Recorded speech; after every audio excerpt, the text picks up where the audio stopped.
Muy bien, excelente, entiendo que estamos aquí reunidos los líderes, ¿cierto? La mayoría de los que estamos aquí somos o vamos a ser líderes. Y yo quiero hablar de un líder que a mí me llama mucho la atención porque fue un líder que tuvo muchos privilegios. Privilegios que de pronto usted y yo hubiéramos querido tener. ¿A cuánto les hubiera gustado haber sido entrenados directamente por el Señor Jesús? ¿Usted se imagina haber sido parte de ese grupo de los 12 que Él escogió?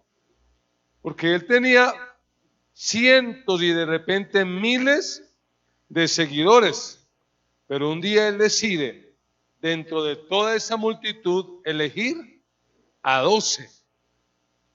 Y esos 12 recibieron un entrenamiento especial, porque no era que se veían con el Señor cada domingo, sino que vivían con Él, comían con Él, dormían con Él, donde Jesús iba, ellos iban, estaban permanentemente escuchando las enseñanzas del Señor. Y cuando uno lee los evangelios, a veces Jesús enseñaba en el público y no se entendía. Y Jesús luego en privado les explicaba, les decía, mire, esa parábola, lo que significa es esto, la semilla que cayó en el camino fue esta y aquella. Jesús les enseñó a orar.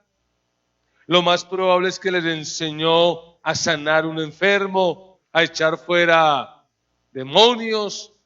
Porque la Biblia dice que un día Jesús manda a sus discípulos y más que los discípulos manda 70 y esos 70 vuelven alegres, felices. Señor, fue una experiencia tremenda. Aún los demonios se nos sujetan en tu nombre. Discípulos que escucharon, que aprendieron, que oyeron, que vieron. Pero me llama la atención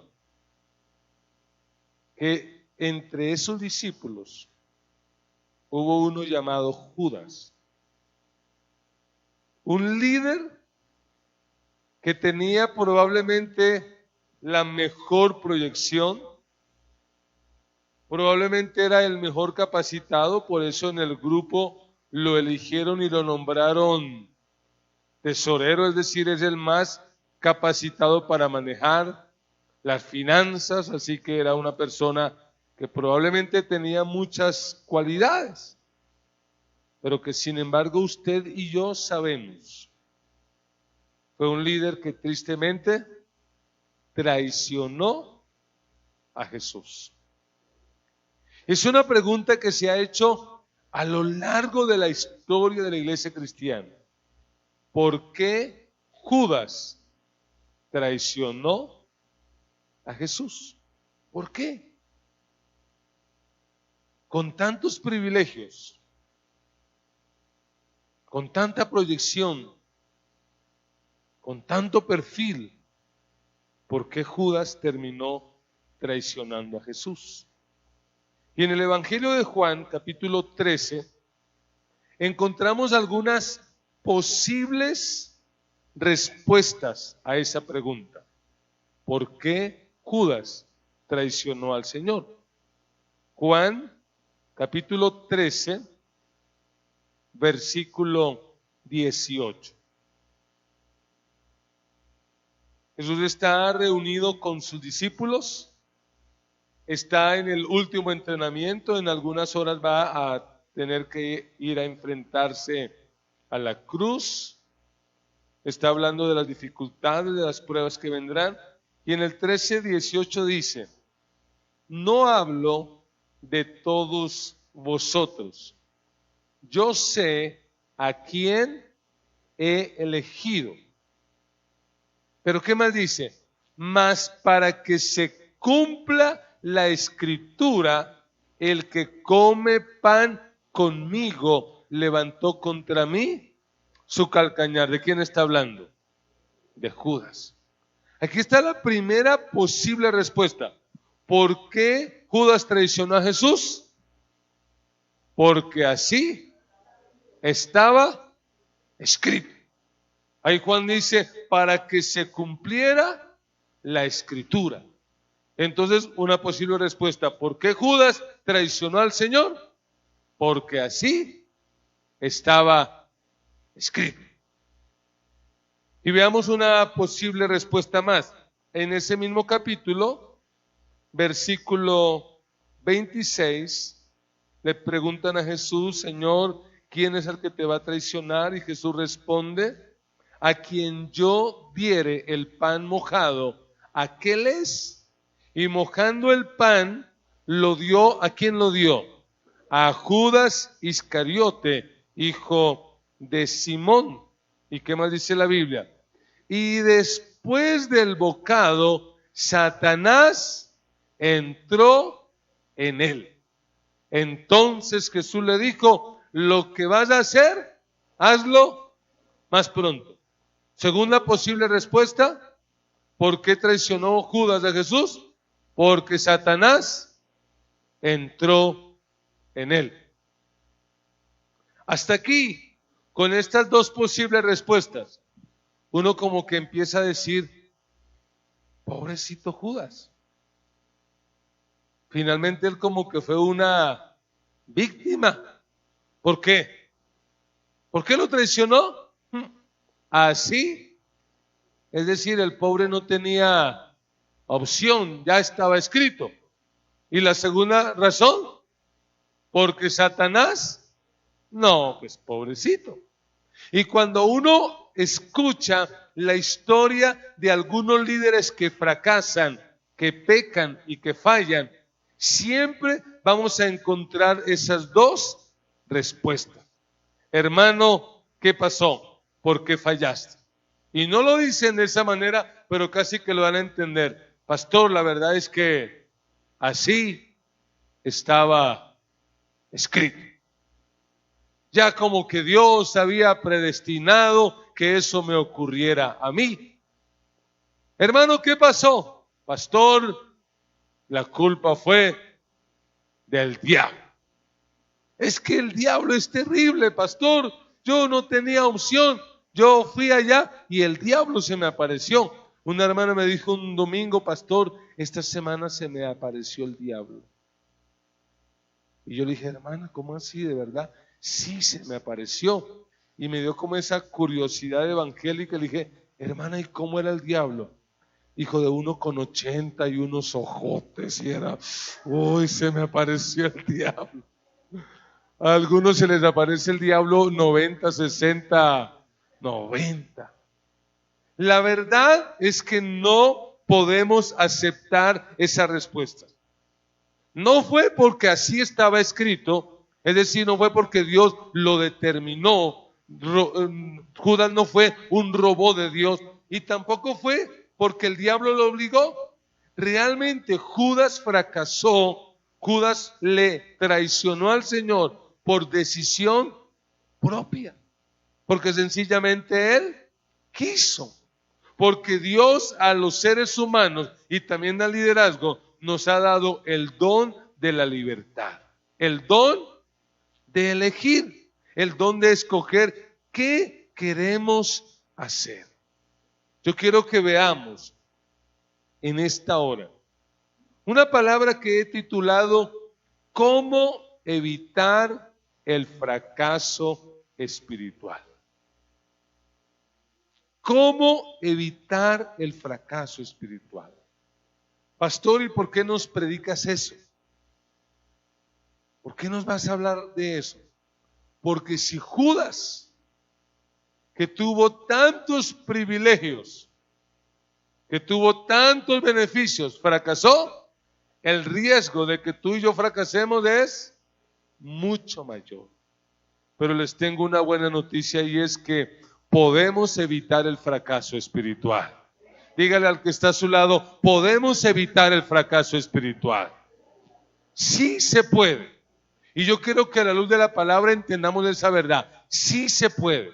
No es que Satanás fracasó porque, pobrecito, no había opción. Él fracasó, ¿sabe por qué? Porque quiso. Y cuando uno lee la Biblia, uno encuentra que en la Biblia a Judas se le menciona con 3 términos.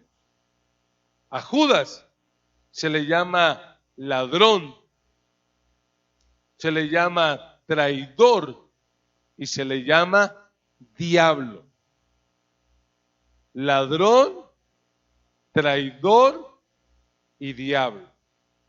Y lo que quiere mostrar la Biblia a través de esas 3 palabras son algunos rasgos del carácter que de alguna manera como que Judas reflejaba y que uno podía pensar que eso era lo que iba a determinar su fracaso.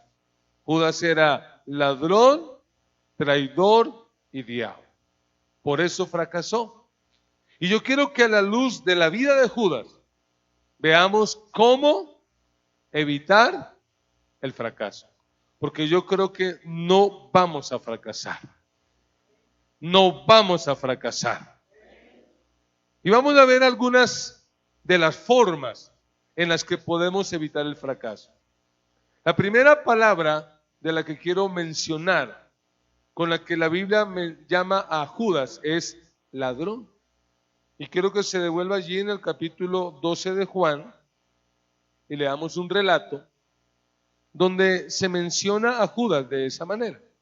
Juan capítulo 12, versículo 1, la palabra del Señor dice así: 6 días antes de la Pascua fue Jesús a Betania, donde estaba Lázaro, el que había estado muerto y a quien había resucitado de los muertos. Y le hicieron allí una cena. Marta servía y Lázaro era uno de los que estaban sentados a la mesa con él. Entonces María tomó una libra de perfume de nardo puro, de mucho precio, y ungió los pies de Jesús y los secó con sus cabellos. Y la casa se llenó del olor del perfume. Dijo entonces uno de sus discípulos, y Juan lo menciona con nombre propio: Judas Iscariote, hijo de Simón, el que lo había de entregar. ¿Qué dijo él? ¿Por qué no se vendió este perfume por 300 denarios y se les dio a los pobres? Pero ¿qué dice el versículo 6? Mire cómo Juan en el relato aclara.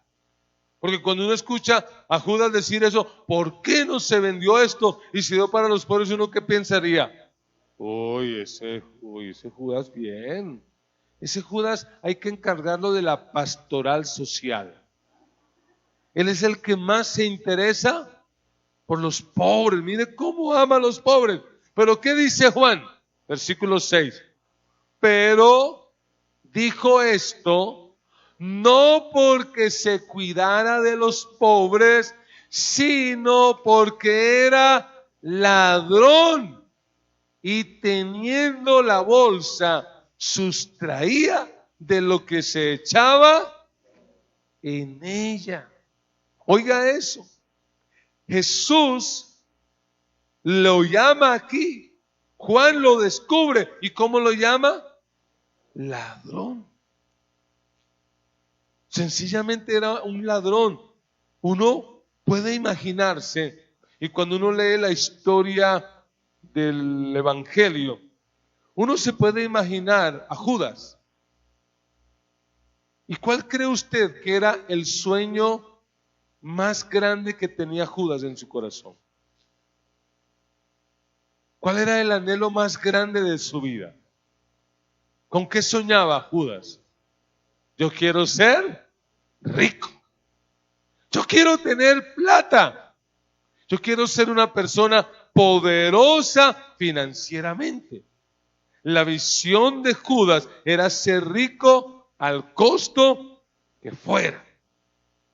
Y probablemente uno puede imaginarse a Judas llegando un día a conocer al Señor. Probablemente llega y se hace discípulo de Jesús, empieza a tomar las escuelas, se bautiza, pero allá en el fondo del corazón hay un problema, y es que él es un hombre que ama al dinero. ¿Y qué dice la Biblia? ¿Cuál es la raíz de todos los males? ¿El dinero? ¿El dinero es la raíz de todos los males? Si para alguno el dinero es la raíz de todos los males, favor dejar aquí todo lo malo en el altar antes de irse. El problema no es el dinero, es el amor. Y yo me imagino que Judas se convierte, se bautiza y está ahí. Y cuando de repente empieza a escalar en el liderazgo, oye, Judas, ahora aquí, y de repente de un momento a otro es parte del equipo pastoral, de los 12. Y dentro de los 12 le delegan probablemente la responsabilidad mayor. Uno se puede imaginar que hacen como una reunión de trabajo. Bueno, necesitamos a alguien que administre los recursos. Y me imagino los 7 que eran pescadores que dijeron: a nosotros no nos pongan en esa vaina porque no, yo no manejo eso de la plata. Y probablemente Simón, el que había sido exguerrillero, que dijo: no, yo tampoco, yo plata no quiero. Y probablemente, ¿qué dijo Mateo? No, yo llevo toda la vida trabajando en eso y yo quiero hacer otra cosa. Pero a mí me parece que alguien dijo: ¿por qué no postulamos a Judas? Él se ve que es un hombre organizado, preparado, muy versado, es un hombre que mantiene relaciones públicas. ¿Cuántos están de acuerdo que sea Judas? Sí, amén. Y todos votaron: Judas es el tesorero. Y Judas empieza a administrar las finanzas del ministerio de Jesús. Y de repente ese grupito tan pequeño, 12, crece. Se vuelven 70, 100, 200, 500. Hasta que hubo cultos en los que en el culto, en la iglesia en donde pastoreaba Jesús, llegaron a haber cultos donde habían más de 5,000 personas. Y yo me imagino que como Judas tenía un problemita por allá sin resolver, cuando él vio toda esa multitud, ¿qué cree que vio Judas? ¡Wow! Este es el negocio. Mire, aquí está lo que tanto nosotros estábamos esperando. Y como Jesús está hablando del reino, y usted sabe que todos los discípulos, no solo Judas, todos malinterpretaron lo que era el reino. Para los discípulos, ¿qué era el reino? Era poder, era ir a quitar a Herodes, era sentarse a la izquierda, a la derecha. Entonces, en ese orden de ideas, Judas no pelea para nada. Hay discípulos como Juan y Jacobo que pelean para sentarse a la izquierda y pelean para sentarse a la derecha. Hay otros que pelean por quién va a ser el mayor. Judas no pelea. ¿Por qué? Porque en la mente de él dice: sí, este va a ser el rey. Y cuando él sea el rey, ¿yo qué voy a terminar siendo? El ministro de Hacienda. Yo soy el que voy a manejar toda la plata. Es decir, conocer a Jesús, dijo Judas, fue lo mejor que me pasó, porque al conocer a Jesús voy a hacer realidad mi sueño. ¿Y cuál era el sueño de Judas? Ser rico. Judas dijo: esto es. Pero un día, y eso está en el Evangelio de Juan, te lo puede leer después. Jesús reúne a los discípulos. Y Jesús de ese domingo como que amaneció de malas pulgas. Y miles ahí. Y esos miles, ¿por qué los seguían? ¿Por qué estaban ahí? ¿Por qué? Porque les daba pan. Y Jesús dice: mire, señores, ustedes que están viniendo a esta iglesia, yo ya me los pillé. Ustedes están viniendo es por el pan que les he dado. Pues les quiero aclarar que a partir de hoy en esta iglesia no hay más pan. Se acabó. Si me siguen por eso, se acabó. ¿Y qué pasó con esa multitud? ¿Qué pasó con esos miles que lo seguían? Se me fue el monitor a mí, no sé allá, pero a mí se me fue. ¿Qué pasó con esos miles? Se fueron. Y Jesús va y reúne a su equipo de trabajo. Y los vuelve a reunir. Bueno, muchachos, hoy en nuestro MEP, ¿qué pasó? Hablemos de las estadísticas. ¿Cuántos asistentes? No, solamente 12. ¿Y los otros 5,000? Se fueron. ¿Cómo así? ¿Para dónde fueron? Unos para avivamientos, otros para su presencia, otros para... Se fueron. Aquí ya no hay casi nadie. Y entonces Jesús estaba ese día como embejucado. ¿Y qué les dijo a los 12? ¿Qué les dijo? ¿Y ustedes? Si se quieren ir, pues váyanse ya. Si se están dispuestos a irse, pues se van. Y sabemos el relato. Y la Biblia no lo dice. Pero yo me imagino que en el corazón de Judas, ¿qué se puso? ¿Qué surgió?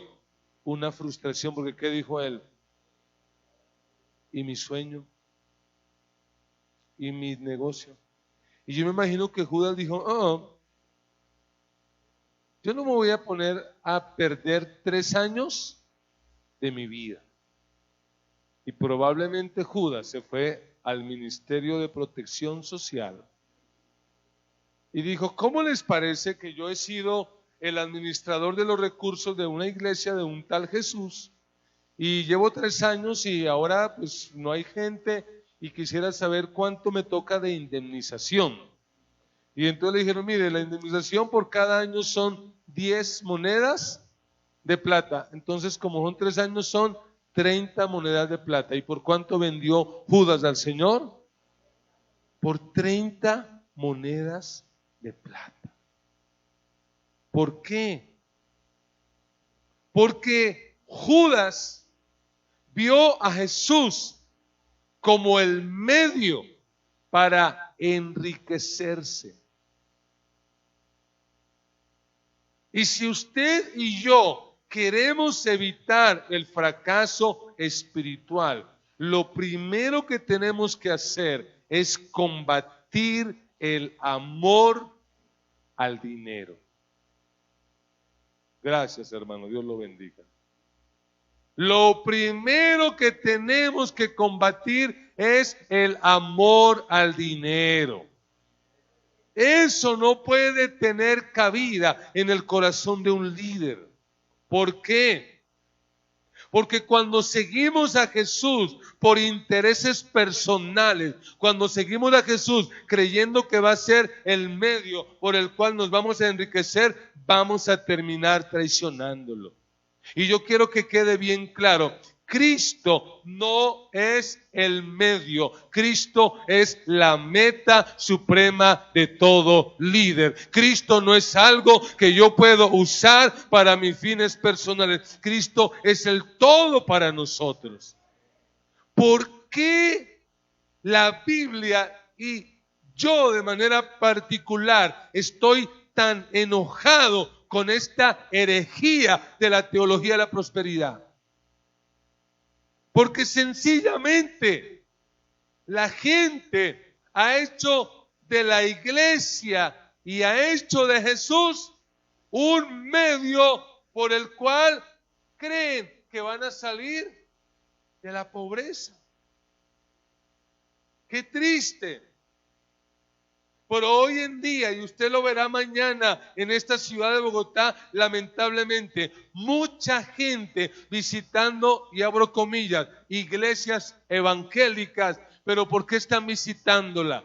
¿Cuál es la razón? ¿Cuál es la motivación principal? Y están hasta ofrendando, sembrando, pactando y haciendo cualquier cantidad de vainas. Pero ¿cuál es la motivación de ellos? ¿Qué es lo que ellos quieren? Enriquecerse. Llenarse de plata. Eso no puede ser así. Y como probablemente aquí en este lugar, muchos de los que están aquí van a terminar un día en el ministerio de tiempo completo, yo quiero decirles algo. Ojo con usar el ministerio para enriquecerse. Ojo con usar el liderazgo como un medio para conseguir dinero. Soy pastor. Y hace años a la iglesia no invito un grupo musical y no invito a esos predicadores de renombre. ¿Y cuál es la razón? Porque ellos han convertido en el ministerio en un negocio. Ya no hay ese amor para servir al Señor. Hay predicadores y hay músicos que literalmente le tienen tarifa. Celebramos nuestros 20 años, hace 2 años y medio en la iglesia. Y quisimos traer a un grupo musical, a alguien muy reconocido. Y lo llamamos, dijimos, esforcémonos, los vamos a bendecir. Sí, Señor, para presentarnos allá durante 1 hora, el costo es de tantos millones de pesos. Yo colgué el teléfono y le dije, estaremos hablando después. Me dio un dolor. Dije, Dios, ¿por qué? No, hermanos, no puede ser así. Si uno sigue en el ministerio por intereses personales, uno va a terminar fracasando. ¿Qué dice la Biblia en cuanto a esto? La Biblia nos presenta el equilibrio. Y la teología de la prosperidad no debe tener cabida en el corazón de un hombre que quiere realmente terminar bien. Porque puede ser que hoy los predicadores de prosperidad están bien, pero dentro de unos años nos reunimos otra vez y vemos cómo están o cómo terminan. ¿Qué dice la Biblia? La Biblia dice, de gracia recibimos, de gracia damos. Mañana Dios te empieza a usar en sanidad y milagros. Mañana Dios te empieza a exaltar y eres un gran predicador. ¿Cómo tienes que servir al Señor? De gracia. ¿Qué es eso de gracia? Es gratis. Punto. Así de sencillo. De gracia. Ese es un extremo para tener el equilibrio. Y el otro equilibrio, el otro punto es, el obrero es digno de su salario. Yo creo que como líderes tenemos en cuenta estos 2 preceptos, vamos a tener equilibrio. De gracia recibimos, de gracia damos. Mañana Dios te levanta como un predicador y tienes que ir a ese pueblito por allá donde no te van a dar ofrenda. ¿Cómo vamos a ir? Con alegría, con gusto, porque estamos sirviendo al Señor. De gracia recibimos y de gracia damos. Y algún día Dios te lleva a otro lugar donde te dan una ofrenda tremenda. Igual, no hay problema. Sí, amén. La clave es el balance. Una segunda clave que nos va a ayudar a enfrentar y a evitar el fracaso espiritual, la encontramos del hecho en que a Judas no solo la Biblia lo llama ladrón, sino que lo llama traidor. Y pues buscar Biblia para eso creo que es como decir que el agua es mojada. Porque Judas es sinónimo de traidor. Y esa palabra Judas es tan fea que yo no he visto en 22 años de ministerio el primer niño que yo haya presentado que le pongan Judas. Yo no he dicho, bueno, venimos aquí a presentar al niño Judas González. No, esos nombres tan feos no le colocan. A los niños les colocan nombres bonitos como David, Andrés, José, Samuel, Santiago, Alfonso, Elías, esos nombres bonitos, de verdad que uno dice, qué lindo esos nombres que le ponen a los niños. Pero Judas, mire, ni siquiera a un perro se le coloca Judas. Y haga la prueba, si algún día solo por experimento, colóquele Judas a su perro y ¿sabe qué hace su perro? Se ahorca. Se va a ahorcar. Judas, que se respete, se ahorca. Y la palabra traidor sencillamente es una persona que no tiene lealtad. Y hay cosas que uno perdona, pero hay unas que cuesta trabajo perdonar. ¿Y cuál es? La traición, la deslealtad. Yo he oído esposas que dicen, mire, pastor, yo le perdono a mi esposo que mastique con la boca abierta, eso se lo perdono. Yo le perdono a mi maridito que entre al baño y no apunte y no tenga buena puntería y que no se acuerde que aquí también hay mujeres, yo le perdono. Pero ¿sabe qué no le perdonaría, pastor, tan fácilmente? La traición. Ah, pastor, yo le perdonaría a mi esposa que sea cantaletosa. Mujer que se respete da cantaleta. Me dijo un día un líder: pastor, ¿qué hago? Estoy en el ministerio, estoy empezando, pero mi esposa me da cantaleta. Dije: hermano, eso es normal. Mujer que no da cantaleta y que calza más de 38 es porque es hombre. Así que por lo demás, relájese, eso es cotidianidad, eso es parte de la vida. Uno perdona cosas, pero eso difícil, muy complicado. Y Judas es el modelo de traidor. Eso no solamente se habla en círculos evangélicos, afuera, donde no se habla el evangelio, cuando se pronuncia Judas, ¿de qué están hablando? Traición. La traición. Oiga, ¿ese cómo salió? Ese salió Judas. Traicionó. Mire, cuando Jesús está en la última cena con sus discípulos, cuando está reunido allí con ellos, ¿qué dice Jesús? Señores, uno de ustedes me va a traicionar. Uno de ustedes, de los que está aquí sentado, me va a traicionar. Aquí hay alguien dentro de todos ustedes que me va a traicionar. Y entonces uno empieza a mirar la reacción. Cuando uno lee los evangelios, uno encuentra que los discípulos empezaron a decir: ¿cómo?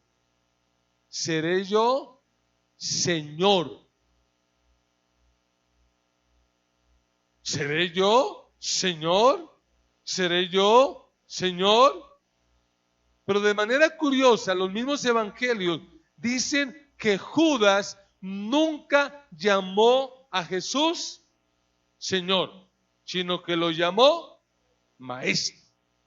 Y entonces uno podría hacer una lectura rápida y decir: eso no tiene ninguna trascendencia. Da lo mismo decir que es Señor o que es Maestro. Pero la verdad no. La palabra Señor en el griego viene de una palabra que es Kyrios. Y ese término Kyrios es amo, jefe, dueño absoluto. Kyrios es la máxima autoridad. De hecho, la razón por los que los primeros cristianos del primer siglo fueron perseguidos fue por eso. Porque en ese tiempo había culto al emperador. Y el emperador había que tratarlo como un dios. Y cuando en el imperio romano se encontraban, ¿cómo se saludaban? El César es el Señor. El César es Kyrios. Pero ahora que hay romanos, bueno, gente que vive en el imperio romano, que conoce al Señor y era cristiana, cuando le decían el César es Señor, ¿qué decían ellos? No. Jesucristo es el Señor. Y por esa razón los mataban, porque ellos decían: no, para nosotros el César no es el Señor, para nosotros Cristo es el Señor.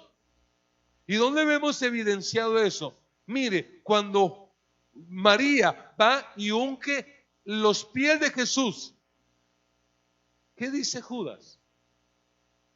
¿Cuál es la expresión de Judas frente a ese acto de adoración de María? ¿Qué dice?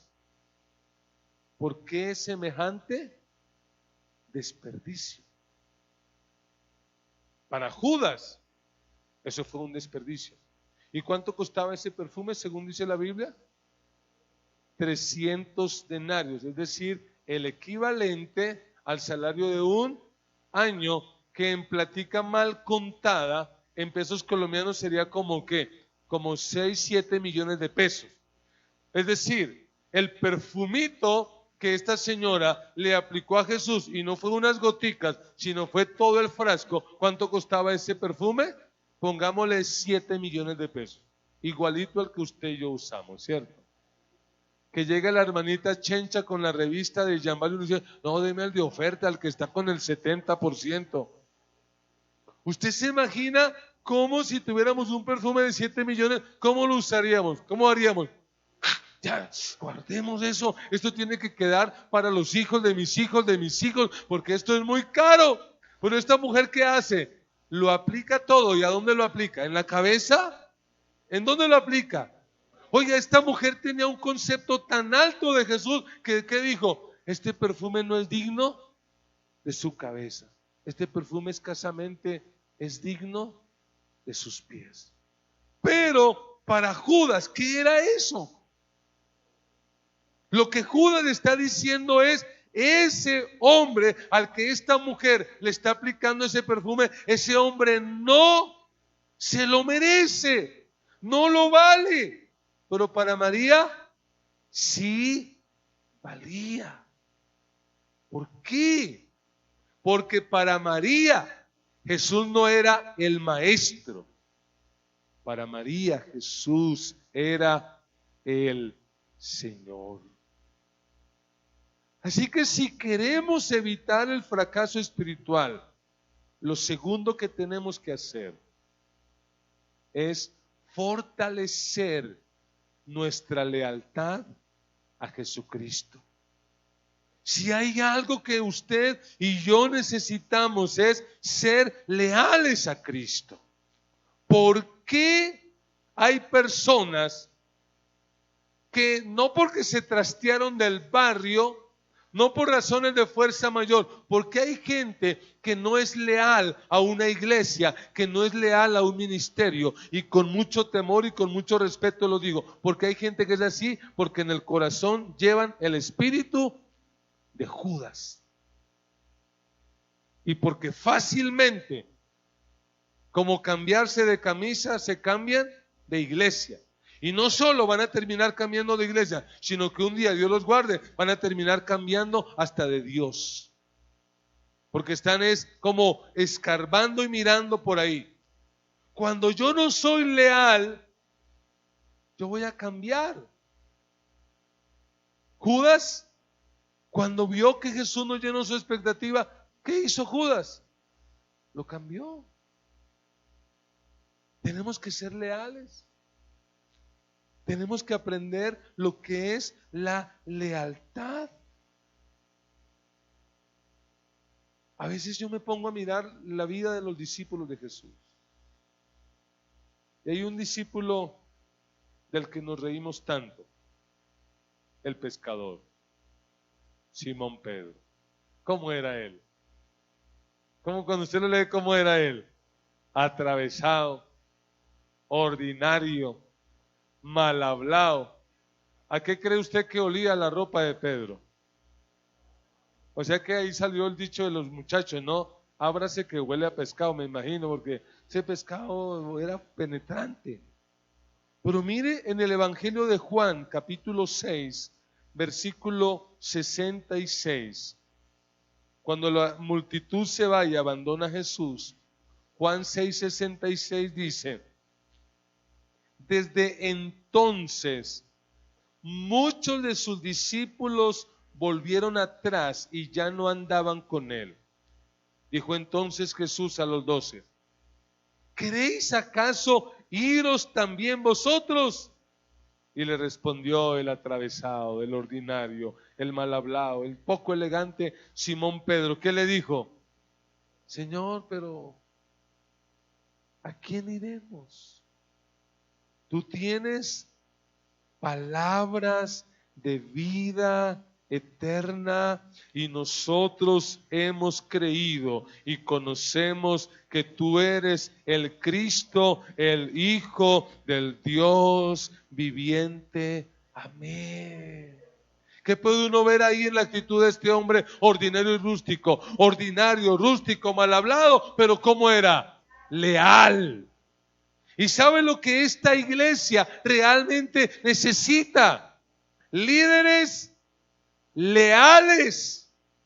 Que venga lo que venga, que pase lo que pase, se queden y dicen: mire, yo voy a estar aquí hasta el último día de mi vida. Así pase lo que pase, voy a ser leal. Eso necesita Jesucristo, seguidores leales. Qué tristeza en esta ciudad. Personas que uno evangeliza, discipula. ¿A dónde fue? Para embobamiento. Perdón, pues me cruzó. A esa otra iglesia. ¿Y qué hace por allá? No, que allá es que me gusta, es que como allá sí hay unción. ¿Y usted para dónde fue? Para casa sobre la rosca. No, es que como ahora soy de estrato 7, me toca una iglesia de mi estrato. Hermanos amados, muchos de los que están aquí, Dios los va a usar. Dios los va a bendecir.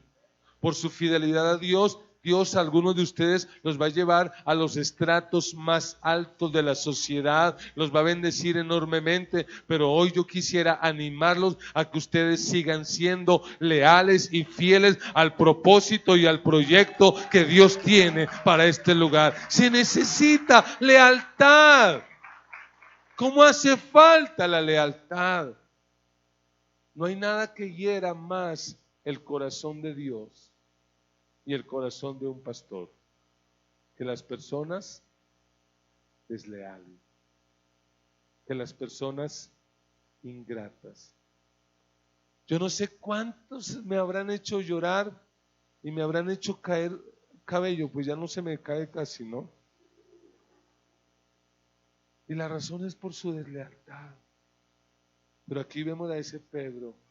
Y yo digo, Señor, dame Simón Pedros como este. Que dice, mire, pase lo que pase, esta es mi iglesia. Qué lindos esos líderes leales. Habrá iglesias que son mejores, sí. Pero yo siempre he dicho, la iglesia es como la mamá. Y hay mamás más bonitas que la mía. ¿Sí? Yo he visto mamás más bonitas. He visto mamás con más plata. He visto mamás con más educación. La mía escasamente aprendió a leer. He visto mamás con más estilo, con más clase. Pero mi mamá es mi mamá. ¿Hay iglesias más bonitas? ¿Hay iglesias más avivadas? ¿Hay iglesias más grandes? Lo más probable es que sí, pero esta es la iglesia donde Dios los sembró, y en esta iglesia usted tiene que dar fruto para la gloria de Dios. Tiene que ser leal. Tiene que ser leal. Si usted quiere evitar el fracaso espiritual, fortalezca su lealtad. Ayúdeme a predicar y dígale al que está a su lado, sea leal. Miren, no hay nada más lindo que esa gente leal. Yo en la iglesia tengo gente que es leal. A mí me tocó, por la gracia de Dios, pastorear la iglesia cuando empezó, 90% empleados de la plaza. Ahora hay un porcentaje mayor de otras personas, pero uno mira a esa gente y es gente leal. Y anoche vino Marcos Witt. Ay, a mí qué me importa, yo quiero ir a mi iglesia. Que por aquí, que allá en esa iglesia la gente danza y danza con las patas para arriba. A mí qué me importa, esta es mi iglesia. Que allá en este lugar sí hay y que no hay. Oh, hermanos, que Dios nos ayude a ser leales. Porque si somos leales a la iglesia, seremos leales a Cristo. Porque la iglesia es el cuerpo de Cristo. ¿Sí, amén? Pero ¿cuál fue el problema de Judas? Que no fue leal. Que tan pronto le ofrecieron algo, se fue. Tenemos que ser leales. Pero una tercera palabra con la que se conoce a Judas en la Biblia es diablo. Mira ahí, Juan 6:70. Dice la Biblia. Jesús le respondió: no os he escogido yo a vosotros los 12, y uno de vosotros es diablo. ¿Tú no habías leído eso? Uno de vosotros es diablo. Y ojo, porque como dice aquí, no dice, y uno de vosotros es del diablo. ¿Dice así? No. Es diablo. Y uno como que Juan dice, para que no quede duda, porque alguien puede decir, no, pues era Mateo o era Tomás. ¿Qué aclara Juan en el 71? Hablaba, ¿de quién? De Judas Iscariote, hijo de Simón, porque él era el que lo iba a entregar y era uno de los 12. Cuando yo leí eso la primera vez hace algunos años, estando en una escuelita de predicadores, y había que armar un sermón de esto, yo decía, Dios mío, ¿qué quiso decir el Señor con eso de que es diablo? Y entonces uno encuentra que la palabra diablo significa acusador, significa calumniador, engañador, el opositor de Dios. Y uno empieza a pensar y yo dije, pero Señor, no me aclaras realmente qué quisiste decir con eso. La palabra diablo es un nombre que se le da a Satanás. Y en este contexto, esa expresión diablo tiene que ver con una de las acciones en la que Satanás es experto. Y como un principio de la hermenéutica es que la Biblia es su propio intérprete. Yo no quiero usar lo que yo pienso, sino quiero que la Biblia misma me responda qué quiere decir esto de diablo. Así que vamos a ir a la segunda carta a los Corintios, capítulo 11, versículo 13, porque yo no encontré otra forma de responder esto. ¿Qué quiere decir que Judas era diablo? ¿A qué se refería el Señor? Segunda a los Corintios, capítulo 11, versículo 13.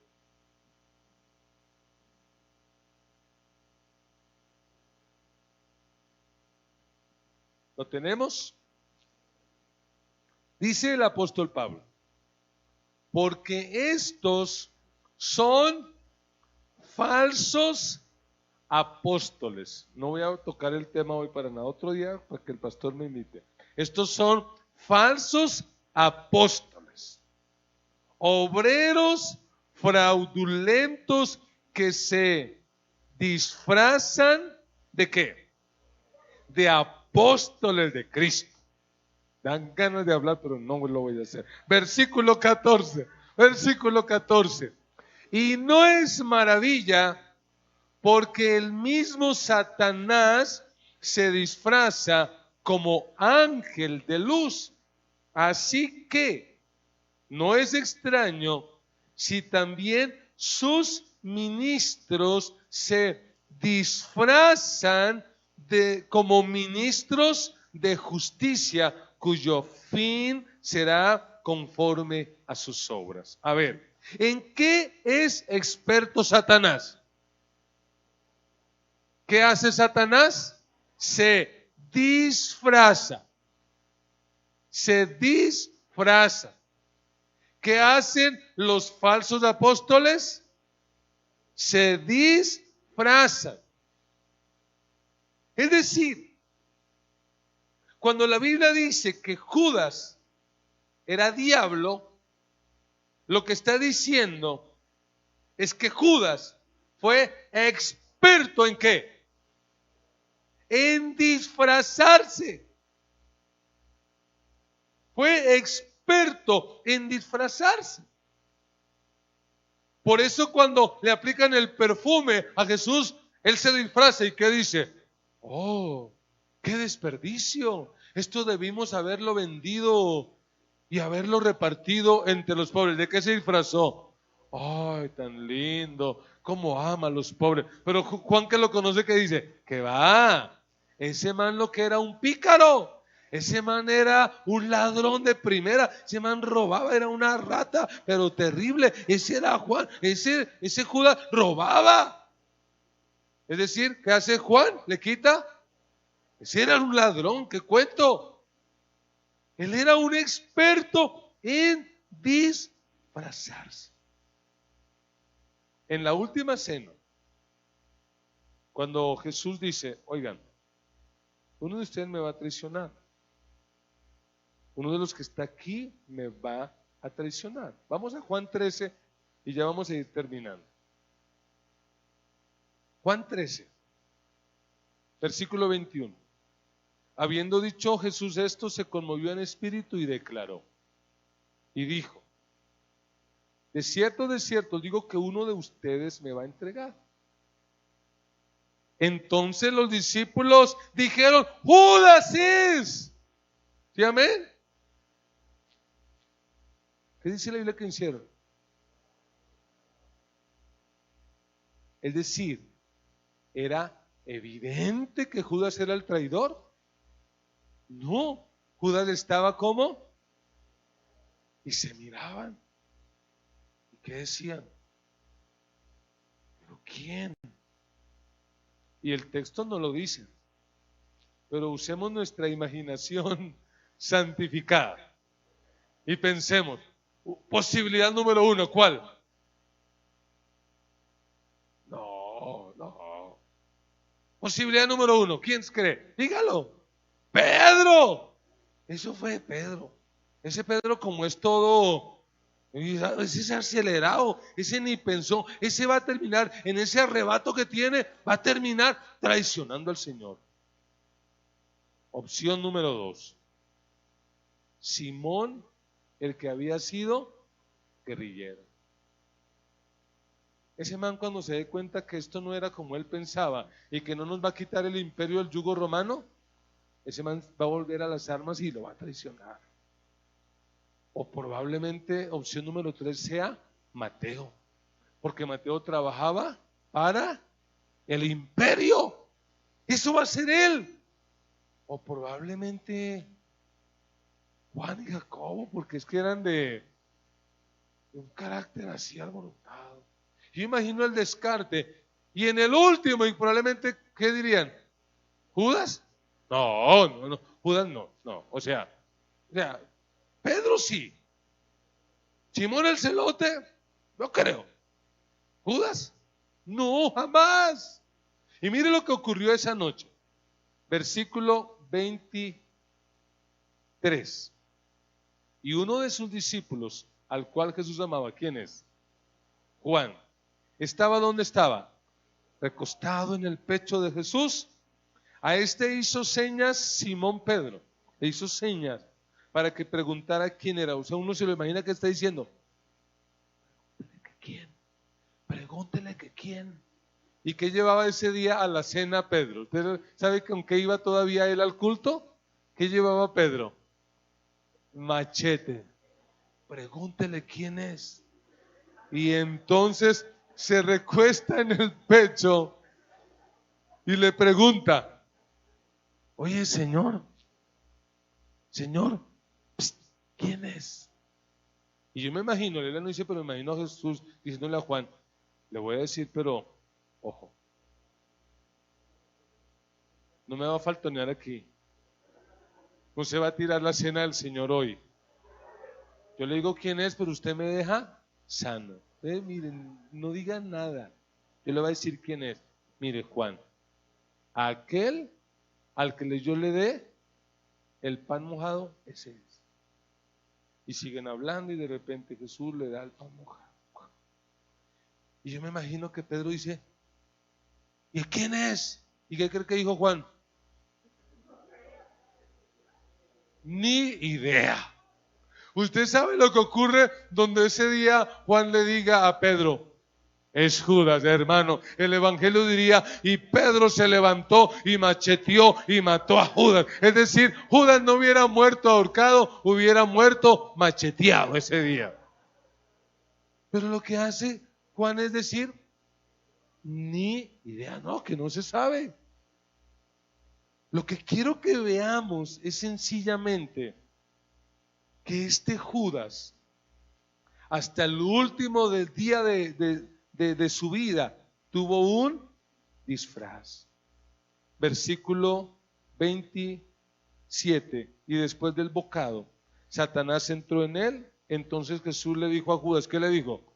Lo que vas a hacer, hazlo pronto. ¿Y qué dice? Pero ninguno de los que estaban a la mesa entendieron por qué dijo esto. Algunos pensaban, puesto que Judas era el tesorero, que le decía, compra lo que necesitamos para la fiesta, o que diera algo a los pobres. Es decir, si en algo fue experto Judas, fue en disfrazarse.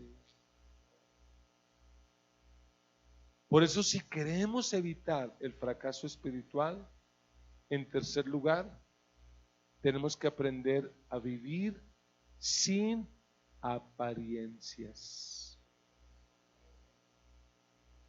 Tenemos que aprender a vivir sin apariencias. ¿Qué es el problema a veces en el liderazgo? ¿De qué se vive? De puras apariencias.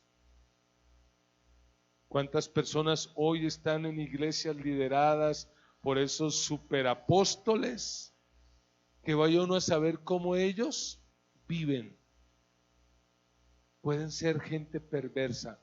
Yo sé y conozco de personas de esta ciudad que son pastores y son predicadores y son borrachos y son adúlteros y son una porquería, y sin embargo la gente va allá. ¿Por qué? Porque tienen un excelente disfraz.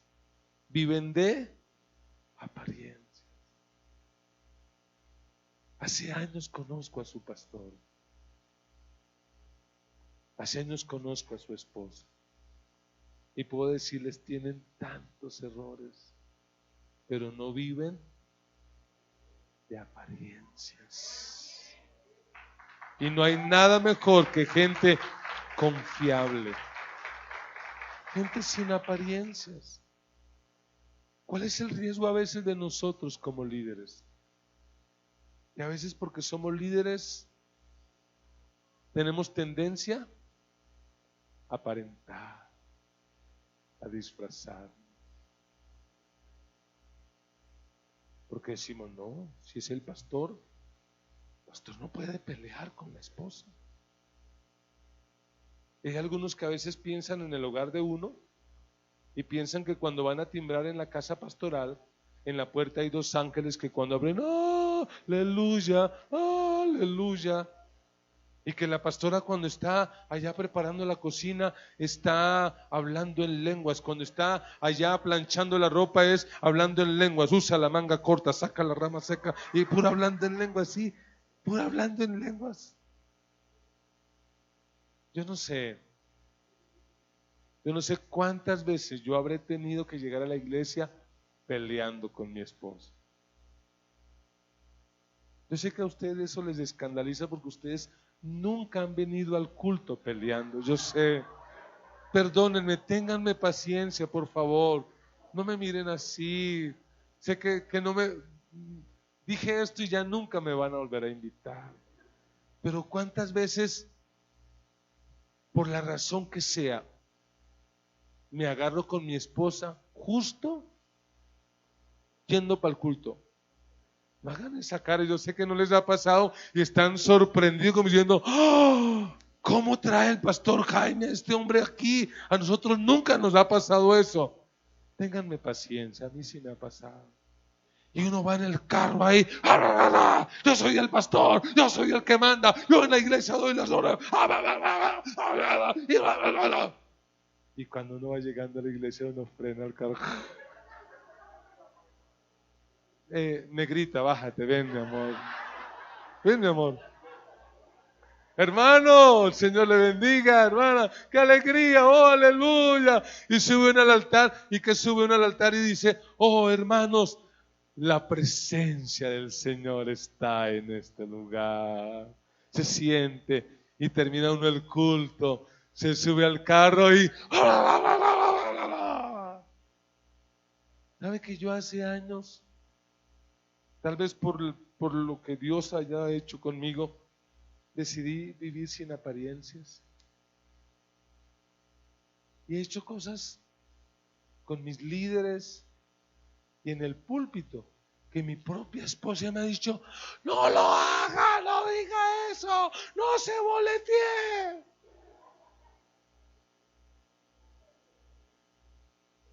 Un día estábamos con el equipo pastoral, de verdad, y no estoy mintiendo, con el equipo pastoral, y estábamos tan agarrados con la negra.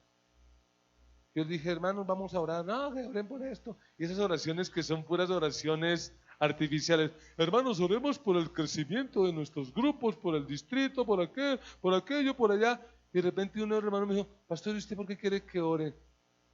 Y dije: oren por mi matrimonio, que me separo. Dije: ¿es en serio, hermanos? ¿Es en serio? Y entonces dijeron: ¿verdad, pastor? ¿Es en serio? Es en serio. Entonces se quedaron como mirando así. Entonces dijeron: pastor, quiero cambiar mi oración. Yo también quiero que oren por eso. Quiero que oren. ¿Y sabe qué me di cuenta? Que la mayoría estábamos en líos. Entonces ya un hermano dijo: no, oren por mis hijos que están descarriados. Pastor, ore por mí, que estoy teniendo luchas con esto, con aquello, con lo otro. Porque me volví vulnerable. Dije: yo no tengo apariencias, esa es mi lucha, esa es mi vida, eso soy yo. Porque a veces nos creamos unos imaginarios tan absurdos. Y a veces creemos: si yo soy líder, yo no puedo pelear con mi esposa. Si yo soy líder, yo no puedo tener tentaciones, ni luchas, ni batallas. La verdad es que siempre las vamos a tener. ¿Qué es lo que no está bien? Aparentar. Pedro, Simón Pedro, por si acaso, ¿tenía buena apariencia? ¿Ese Pedro aparentaba algo? ¿Ese es lo que sentía? Lo decía y hablaba. Cualquiera que lo ha dicho: uy, Pedrito, no se boletee, sea más prudente, la ética pastoral, usted tiene que guardar una imagen de qué, hermano. ¿Qué es lo que pide Dios de nosotros? ¿Apariencias? Dios pide sinceridad, que seamos lo que somos.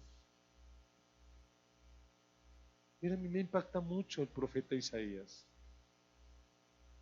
Cuando usted lea el libro del profeta Isaías la próxima vez, usted encuentra que capítulo 1, capítulo 2, capítulo 3, capítulo 4 y capítulo 5. Isaías está diciendo: ¡ay de los adúlteros! ¡ay de los idólatras! ¡ay de los homicidas! ¡ay de los que consultan hechiceros! ¡ay de este! ¡ay de aquel! Y dele por aquí, por allá. Pero en el capítulo 6 entra al templo, tiene un encuentro con Dios. Y cuando tiene ese encuentro con Dios, ya él no dice: ay de fulano, ay de sutano. ¿Qué es lo que dice Isaías? Ay de mí, ay de mí, ay de mí, ay de mí que soy muerto, porque tengo labios inmundos. Ay de mí porque tengo estas batallas. Ay de mí porque tengo estas luchas. El problema no es tener luchas, el problema es aparentarlas. De hecho, usted sabe cómo el pecado se debilita en nosotros, cómo el pecado pierde poder cuando uno lo declara, cuando uno lo confiesa, cuando uno le puede decir, no a todo el mundo, no es bolité con todo el mundo, pero cuando uno puede decirle a su equipo de confianza: esta es mi lucha, ore por mí. Esta es mi batalla, ore por mí. Un día en un culto de hombres le dije a los hombres hace como 10 años, hermanos, quiero que sepan que yo antes de conocer al Señor tuve estas luchas y lo que he entendido por la palabra y por lo que he estudiado es que esa lucha la voy a tener toda la vida. Mi lucha es una lucha en el ámbito tal. Y mi esposa me había dicho, no lo diga. Y lo dije. Y después de que lo dije, la gente hacía fila en mi oficina. ¿Para qué cree que hacía fila? Pastor, ayúdeme. Yo también batallo con eso. Y como usted lo ha superado y batalla, ayúdeme, pastor. Ayúdeme. No vivamos de apariencias. No vivamos de eso. Judas terminó mal. ¿Y por qué terminó mal? Porque Judas se la pasó toda la vida aparentando. Proverbios 28:13 dice, el que encubre sus pecados no prosperará, pero el que los confiesa y se aparta alcanza misericordia. Si yo hoy estoy aquí predicando la palabra de Dios, no es porque sea mejor que ustedes. Es probable que tenga más luchas como la de mi hogar que ya les conté.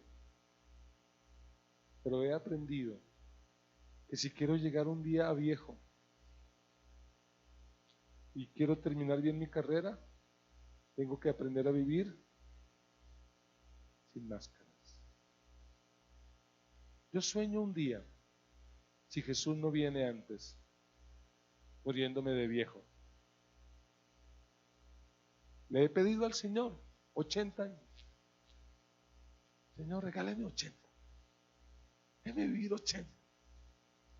Que a los 80 me muera. Y le he dicho, Señor, qué lindo poder saber que el día del funeral probablemente mi negrita esté por ahí. Y diga, ay, era tan terco. No hacía caso. Probablemente mis hijos digan, no, el viejo era como de una línea dura y estricta y era lo que él decía y era tenaz. Y probablemente algún líder de la iglesia diga, el pastor era terrible, era muy duro, muy estricto. O alguien diga, no, era muy flojo, ese no exigía nada. Predicaba mal, predicaba bien. Cuando cantaba, qué problema dirá el músico de mi iglesia. Ese se atravesaba y se desentonaba. Pero que en el fondo del corazón digan, pero fue un hombre fiel, fue un hombre de Dios. Nunca salió por la televisión. Nunca fue a Estados Unidos. Nunca lo llamaron apóstol. Nunca tuvo un carro nuevo. Pero fue un hombre fiel. Un hombre que amó a Dios. Un hombre que vivió para Dios. Cierre sus ojos en esta hora.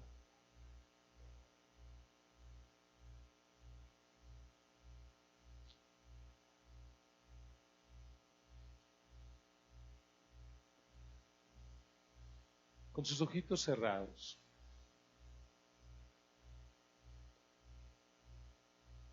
Piense a qué se va a comprometer hoy con Dios. A mí me pareció una tragedia, algo muy triste,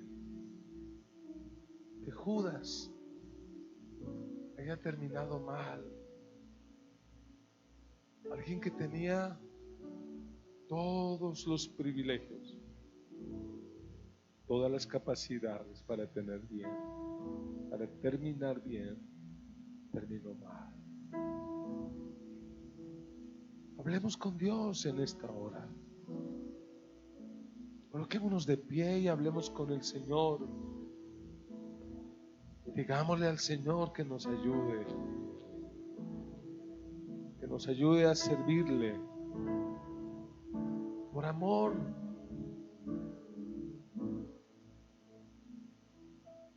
No por dinero, ofrenda, no porque mejore nuestro estrato,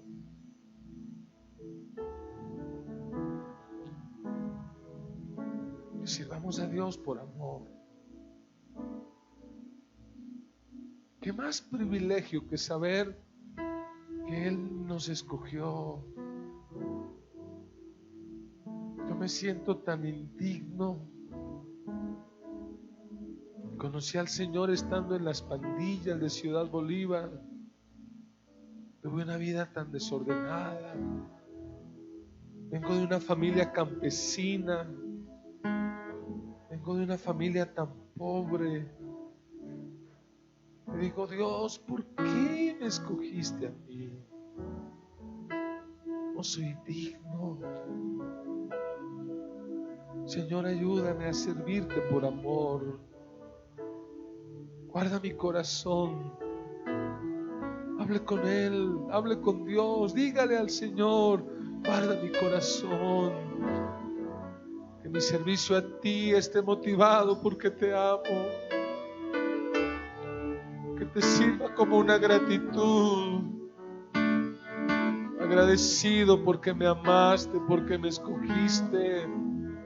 Porque habiendo otros mejores, más consagrados, más inteligentes, me escogiste a mí, Señor. Señor, aquí estoy. Señor, aquí está mi vida. Señor, yo te pido en esta hora que nos ayudes a vivir sin apariencias, a reconocer lo que somos, a reconocer las batallas. Y qué hermoso saber que tú no esperas que seamos perfectos, pero que seamos sinceros.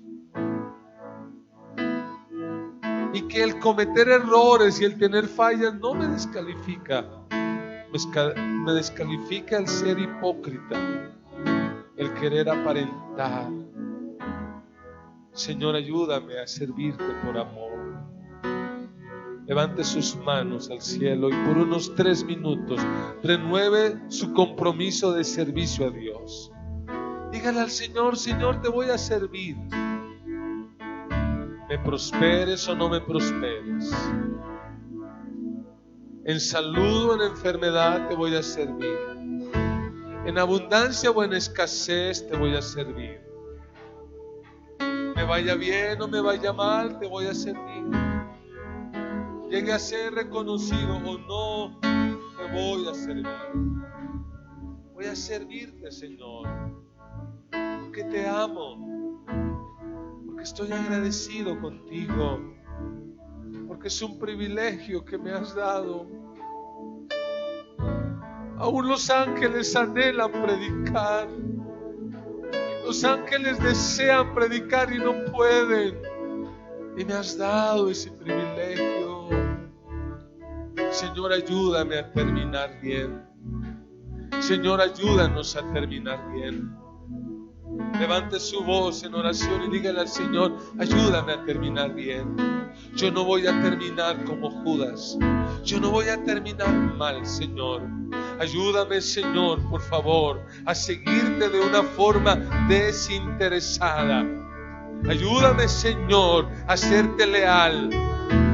Si me sanas o no me sanas, te sirva. Si un día me enfermo, también te sirvo. Si me prosperas o no, no importa, te voy a servir, voy a ser leal, voy a ser fiel a ti, voy a amarte hasta el final. Señor, ayúdanos a vivir sin máscaras, sin apariencias, como somos, Señor. Hoy renovamos nuestro compromiso. Hoy renovamos nuestra disposición de servirte. Te decimos, Señor, una vez más, cuenta conmigo. Imperfecto como soy, con errores como soy, pero te amo, Señor, te amo. Con todas mis fallas, pero te amo. escogiste y te voy a servir. Aquí está mi vida. Permíteme servirte hasta el último día de mi vida, hasta el último palpitar, hasta el último latido de mi corazón. Que pueda morir sirviéndote, que pueda morir hablando de ti, que pueda morir y vivir viviendo para ti. Ay, Shama Ramakaya Sama. Acérquese a alguien para orar. Si estás al lado de tu esposo, de tu esposa, es el mejor compañero de oración que puedes tener. Abrácense y oren juntos, porque sin lugar a dudas Dios los ha llamado. Acércate a ese hermano, a esa hermana de la iglesia. Oren juntos, oren unos por otros. Señor, yo te pido por el liderazgo de esta iglesia. Yo te pido por el liderazgo de este ministerio, Señor. Señor, tú conoces el corazón de tus siervos.